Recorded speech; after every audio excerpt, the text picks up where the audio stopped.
Class number 14 है। Class number 14 है, damped oscillation है। ऑसिलेशन जो है बच्चों हम पहले पढ़ चुके हैं ना। ऑसिलेशन का आपको पता है वाइब्रेटरी मोशन है। अब वाइब्रेटरी मोशन अगर कोई हमारे पास फ्रिक्शन ना हो या रेजिस्टेंस फोर्स ना हो, तो जो हमारी ऑसिलेशन है ना वो हमेशा वाइब्रेटरी मोशन चलती रहेगी, रुकेगी नहीं कभी भी। जैसे आप देखें बच्चों, ये बात तो वाज़ेह है, जब तक कोई रेजिस्टिव फोर्स नहीं होगी, रोकने वाली फोर्स नहीं होगी, तो कोई जिस्म रुकेगा नहीं। जैसे आप देखें, आप लोगों ने सुना है कि हमेशा जो ज़मीन है वो क्या कर रही, गर्दिश कर रही है। Always earth is revolving around the sun. हम सुनते हैं कि वो रिजॉल्व कर रही है, हमेशा रोटेशन में है। कभी ज़मीन रुकी नहीं। ज़मीन के अंदर कोई इंजन तो है नहीं कि ज़मीन जोर लगा रही है, सफ़र कर रही है, बल्कि बग़ैर किसी फोर्स के जो हम उस पर अप्लाई कर रहे हैं, कोई अप्लाई कर रहा है, उसके वो चल रही है। चाँद है, चाँद भी हरकत करता रहता है ना। आप देखते हैं पहले 14 दिन वो बड़ा होता जाता है, फिर 14 दिन के बाद वो दूर जाता रहता है, छोटा होता जाता है, और कुछ दिन बाद वो गायब हो जाता है, अमावस की रात आ जाती है। तो इसका मतलब है कि खला में हमें पता है कि जो हमारी स्पेस है उसके अंदर कोई रेजिस्टिव फोर्स या फ्रिक्शन नहीं है। तो वहाँ कोई पत्थर भी होता है ना, वो खुद ही चलता रहता है। सैटेलाइट्स है ना, वो भी अपने आप हरकत करते रहते हैं। इसी तरह ऑसिलेशन में हम पढ़ रहे हैं, ऑसिलेशन में पढ़ रहे हैं, वाइब्रेटरी मोशन में पढ़ रहे हैं। अगर रेजिस्टिव फोर्स नहीं होगी या फ्रिक्शन नहीं होगी तो तब हमारा जिस्म वाइब्रेटरी मोशन जारी रखेगा। ठीक है। मुज़ाहमत किया, जैसे एक पेंडुलम बांधा है, उस बॉल को हमने लाकर छोड़ा है, तो उसको ग्रेविटी मुसलसल खींचेगी नीचे से, जिसकी वजह से फोर्स आहिस्ता आहिस्ता आहिस्ता आहिस्ता ज़ाया होती जाएगी और वो ज़ीरो हो जाएगी और वो अपनी जगह पर रुक जाएगा। इस तरह अगर आप गौर करें, एक स्प्रिंग को खींचकर छोड़ेंगे तो वो काफ़ी देर तक हिलेगा, लेकिन वो रगड़ खा खा के फ्रिक्शन की वजह से रुक जाएगा। इस तरह देखें, आप देखें कि अगर एक आसमान की तरफ कुछ चीज़ फेंकी गई है तो वो एक वक्त आता है रुक जाती है ना। वजह क्या, उसको ग्रेविटी अपनी तरफ खींचने लग जाती है कि बस करो वापस आ जाओ। तो अगर यही हमारी ग्रेविटी ना हो तो वो चीज़ कभी वापस नीचे नहीं आएगी, ऊपर ही जाती जाएगी। ठीक है।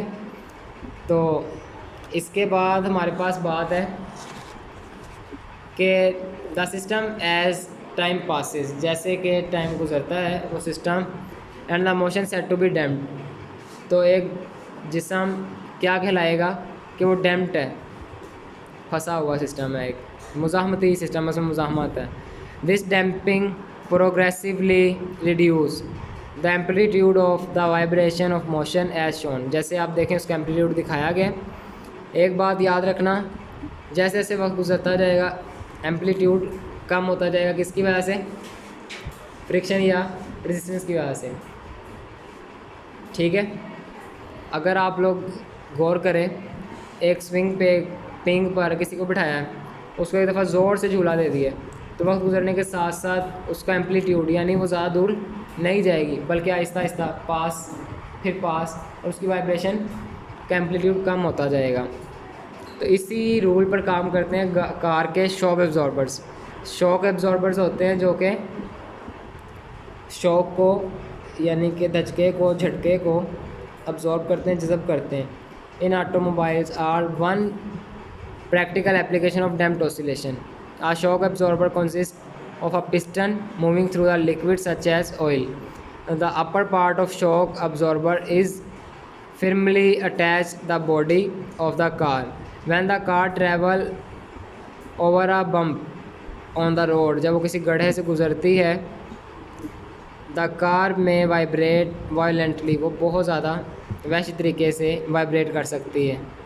The shock absorber damp these vibrations and convert their energy into heat energy of the oil. Thus, the oscillations of system is the presence of some resistive force or damped oscillation. Damped oscillation क्या है? किसी system force में oscillation का मौजूद होना damped oscillation है। अब आप लोग ज़रा गौर करें, जैसे मुज़ाहमत ना हो तो जब हम किसी गड्ढे में किसी डैम पे लगेंगे तो सारा जो फोर्स नीचे से आई है वो ऊपर कार की बॉडी में आएगी, मूव हो जाएगी और ज़्यादा ज़ोर से झटका लगेगा, शॉक लगेगा ज़्यादा से। लेकिन शॉक क्या होते हैं? शॉक एब्जॉर्बर क्या है? एक पिस्टन होता है और उसके आगे ऑयल होता है। जब ज़ोर से शॉक लगता है ना तो वो जाकर ऑयल में टकराता है। और ऑयल क्या होता है? ऑयल एक रेजिस्टेंस है किसके दरमियान में? ऑस्किलेशन के, वाइब्रेशन के दरमियान में। तो वो क्या करता है, जिस्म को ज़्यादा वाइब्रेट नहीं करने देता बल्कि उसको कवर कर लेता है, जिसकी वजह से हमारा जो शॉक है वो कम हो जाता है, झटका नहीं लगता। ठीक है, जो फोर्स डायरेक्ट मूव होनी है हमारे तक वो हम तक नहीं आती बल्कि ऑयल में आकर ज़ाया हो जाती है। ठीक है, क्योंकि वहाँ पे ज़्यादा क्या होती है, वहाँ पे उन्होंने रेजिस्टेंस बढ़ाई हुई है। तो रेजिस्टेंस की वजह से वो जिस्म सारा जो झटका है शॉक को एब्जॉर्ब कर जाता है। वेव मोशन पढ़ना आज, जैसे कि आपने पूछा था ना कि वेव मोशन पानी में तो वाइब्रेशन नहीं होती, ऐसा कुछ पूछा था, या आपने कहा था कि पानी में मीन पोजीशन नहीं होती। तो आज आपकी वो बात यहाँ पे क्लियर होने वाली है। ठीक है, तो वेव मोशन पढ़ना है, यानी वेव्स की हरकत या वेव्स की motion. Wave play an important role in our daily life it because waves are carries the energy. Wave energy carry करती हैं, इस बात का अंदाज़ा है ना आप लोगों को? तो एग्जांपल दे सकते हैं आप में से? नहीं? तो वेव्स एनर्जी कैरी करते हैं, इसका आपको पता लग जाएगा। कैसे पता लगेगा? आगे डेफिन उससे एक्टिविटी से। वो रिक्वायर्स सम ऑस्किलेशन और vibratory source has are demonstrate the production of propagation of the different waves with the help of vibratory motion। अब वाइब्रेटरी मोशन से हम आपको क्या करेंगे, डेमोन्स्ट्रेट करेंगे कि कोई जिस्म एनर्जी किस तरह ट्रांसफ़र करता है। तो पहले dip the one end of pencil in the tub of water. Water tub में पेंसिल का एक एंड क्या करना है आपने, डिप कर देना है। अब उसको आपने तेज़ी से ऊपर नीचे अप एंड डाउन मूव करना है। जब आप उसको ऊपर नीचे हरकत देंगे तेज़ी से तो आपके हाथ में एनर्जी थी ना, तो आपकी एनर्जी ट्रांसफ़र हुई पेंसिल में और पेंसिल से पानी में। अब आप इसमें एक कॉर्क फेंक देंगे। कॉर्क क्या होता है? प्लास्टिक का टुकड़ा। ये टेस्ट ट्यूब के ऊपर दो काले काले से लगे हुए नज़र आ रहे हैं, ये होता है कॉर्क। तो ये ना पानी में डूबता नहीं है। इसको डालेंगे और ज़ोर से हिलाएंगे तो हम क्या देखेंगे, हमारे हाथ की एनर्जी से बनी वेव्स, और वेव्स के ज़रिए जो ये हमने कॉर्क अंदर फेंका था, ये कॉर्क ने मूव करके आगे जाना शुरू कर दिया। तो इस तरह हमें पता लगा कि वेव्स जो हैं वो ट्रांसफ़र ऑफ एनर्जी का एक अच्छा ज़रिया है, बड़ा ज़रिया है। ठीक है, दूसरा हमारे पास एक्टिविटी है take a rope mark a point P. एक पी पॉइंट आप मार्क कर लें और tie the end of rope, और एक सिरे को आप बांध दें, टाई कर दें। With a spot of stretch the rope by holding it and in your hand. अपने हाथ में एक साइड पकड़ लें। नाउ फ्लिपिंग, अब उसको हिलाएं। The rope up and down, rope को ऊपर नीचे रेगुलरली, तरतीब से। ठीक है, तरतीब से हिलाना है। आप देखें रेगुलरली क्यों लिखा है, ऐसे से हिला रहे हैं तो ऐसे ऐसे हिलाना है बाकायदगी से। अब ये नहीं कि ऐसे ऐसे ऐसे हिलाना शुरू कर दें तो वाइब्रेशन, आप ये वेव्स पैदा नहीं कर रहे बल्कि आप ये वक्त ही ज़ाया कर रहे हैं। Will step up waves in the rope watch will travel toward the fixed end. The point P on the rope will start to vibrating up and down as the wave passes across it. The motion of point P will be perpendicular to the direction of motion of waves. तो जो हमारा P है वो perpendicular है, उनके अमूदी है हमारी force के। फोर्स हमारी मूव किस तरफ हो रही है? सीधी सामने की तरफ, जहाँ से बंधा हुआ है।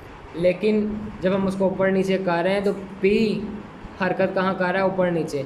यानी हमारी एनर्जी जो है ट्रांसफ़र हो रही है स्ट्रेट, लेकिन वेव का किस तरह पैदा हो रही है? ऊपर नीचे।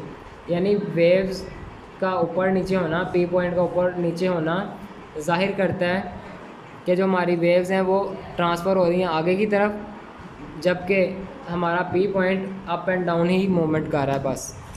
अगर यहाँ आप गौर करें तो आपके पास दो चीज़ें हैं, ट्रफ और क्रस्ट। ये आपने सीखना है। आप देखें क्रस्ट जो होता है ना, वेव बनती हैं। वेव अगर आप देखें वेव किस तरह की होती है, इस तरह लहरें जो हैं इस तरह ना, up and down up and down up and down. तो जो ऊपर वाला हिस्सा है उसको हम कहते हैं क्रस्ट, और जो नीचे वाला हिस्सा है उसको ट्रफ बोलते हैं। ठीक है, तो वेव में दो किस्म के हिस्से होते हैं, एक क्रस्ट होता है और एक ट्रफ होता है। ठीक है, तो आज के लिए इतना ही काफ़ी है, कल आगे बढ़े।